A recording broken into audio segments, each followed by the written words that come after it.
There have been a lot of glitches in the history of D2. Literally hundreds of glitches have existed in this game throughout the years, and some still do.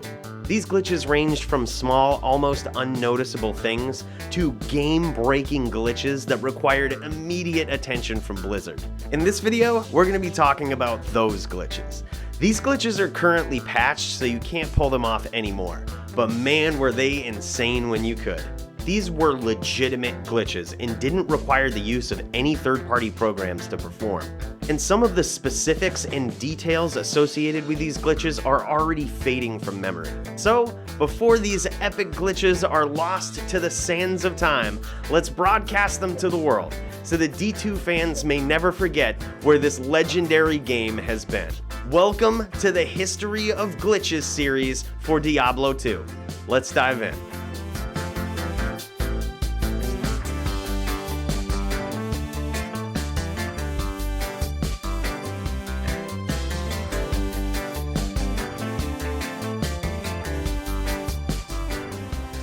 Number 1. The Bonewall Meteor Dupe. This glitch could have easily been covered in our history of duping video, but all the dupes in that one required third-party programs. This one did not. Because of that, I wanted to save this explanation for this special occasion.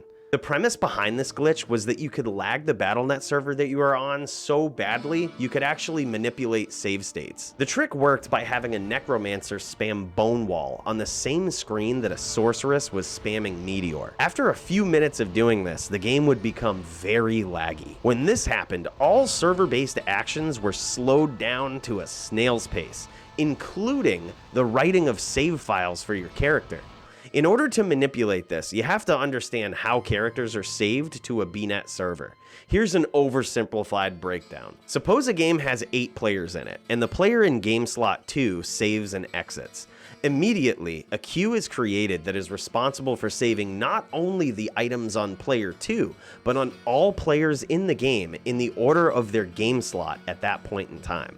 So everybody's game state is saved when any player exits. This process usually happens instantaneously, but when you've lagged the game server to the high heavens, this process takes a few seconds to execute. Now suppose you're in the Bonewall Meteor game and player 2 exits. If, say, player 8 immediately dropped all of their items on the ground and quickly exited as well, they could join another game with all of their items still on that character. This worked because the game would prioritize a player leaving, but then their save state was added to the queue. If that queue was already a mile long, the new save would take a while. So the server would recognize that the player was no longer in the game, but it wouldn't be done saving their item state from their previous game yet. In that crucial window of time, you could actually join another game and drop all of your items on the ground again. So if this trick was done correctly, you could actually interrupt the save state on your character, causing your items to exist on BattleNet in 2 different places at once. Not only did BattleNet have to patch this glitch for obvious duplication reasons, they also had to patch it because once word got out in late 2008 that this was possible, everybody seemed to be doing it. You almost couldn't join any BattleNet game on Diablo II without it being lagged. Number 2, aura stacking. The premise behind this glitch is that you could abuse a game mechanic on items that granted auras and trick the game into granting you an offensive aura with an outrageously high skill level. This was typically done with items like Dream and Dragon. This is because those rune words could be made into 2 different bases that were both wearable at the same time. As long as you had one item on that had the same aura as another item you were wearing, you could remove and reapply one of those items repeatedly through certain processes, and the auras would continue to be applied on your character over and over. Most commonly, this was done with another player through the trade window. As we know from the history of duping, 2 states of your characters are saved when you're in a trade window. If you click accept trade, but for whatever reason the trade doesn't go through, new versions of your original items are placed back onto your character.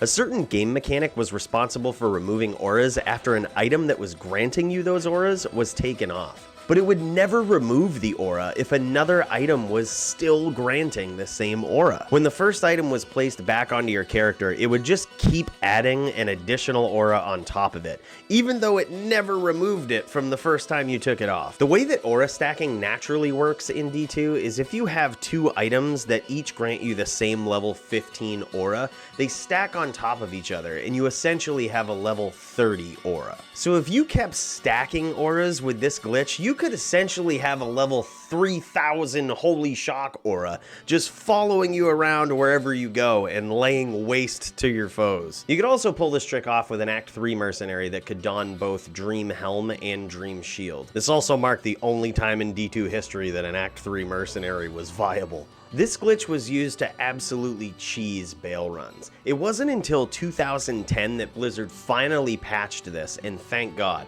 They brought an end to one of the worst eras in Diablo II PvP history. Number 3, server rollback. The premise behind this glitch was that you could crash games on command. When you did it, it would roll back the game to when you last saved. Many people still believe that this glitch was used to dupe items, but that's not entirely true. This was most useful for re-rolling rune words or just manipulating the RNG in the game. There have been many ways to do this throughout history, but none more widely known and easily executed than the Mercenary Valkyrie bug. Patch 1.11 was a legendary patch. They fixed the Flame Bellow bug, created the E-bug, and introduced the Hellfire Torch. It also introduced 10 new rune words to the game. Among those new rune words was the Amazon armor called Peace. Many of the new rune words granted some chance to proc a skill, but the developers failed to test how a lot of these new procs worked when the armors were worn by mercenaries. Most of them worked fine, except for one, and that's always how it starts. Peace armor grants a chance to cast Valkyrie on striking. When your merc donned the armor and started smashing enemies, it was only a matter of time before he would proc Valkyrie. When your merc did this, it created a bad reference and immediately crashed the game. Unlike simply lagging out of a game crash actually drops your game from the server. You're not able to join or create new games for about 10 minutes when that happens, but when you finally can, nothing from the previous game will be saved. So if you wanted to roll a +6 CTA, you could simply put the runes and the base in your inventory, and if you didn't like what the roll was, just crash the game, wait a few minutes, and try again. It only took a couple of days after this became widely known for Blizzard to address it. 4 weeks after they originally released patch 1.11, they followed up with patch 1.11b. This was done almost exclusively to address that issue. Even to this day, mercs can no longer proc Valkyrie or any other summon skill.